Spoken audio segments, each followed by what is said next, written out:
Ismullahi as-Subbuh, na si Allah subhanahu wa ta'ala ang pinakabanal at pinakadalisay, walang katambal, walang kapares. Ang as-Subbuh, na si Allah subhanahu wa ta'ala ang lubos na malinis mula sa kakulangan at hindi siya nangailangan ng kasama o katambal dahil si Allah subhanahu wa ta'ala ang pinakadakila at pinakakapangyarihan sa lahat ng bagay.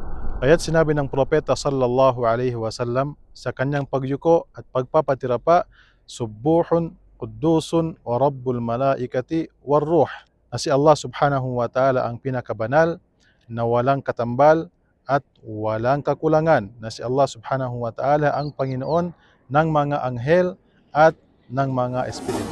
At narito ang mga iilan sa bunga ng ating pananampalataya sa pangalan ni Allah na ang As-Subbuh.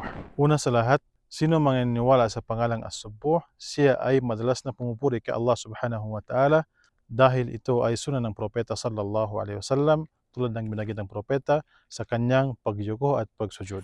Pangalawa, ang sino mang sumasampalataya sa pangalang ito na ang As-Subbuh, tuwing siya ay nakakalimot sa pag-aalala kay Allah subhanahu wa ta'ala, o kaya naman nakakarinig ng paninirang puri sa kadakilaan ni Allah subhanahu wa ta'ala, kanyang babanggitin ang As-Subbuh sapagkat ito ay nagtataguyod ng kalinisan at kadakilaan ng Allah. نسألك يا الله الإخلاص والقبول في القول والعمل. الله على بصيرة أنا ومن اتبعني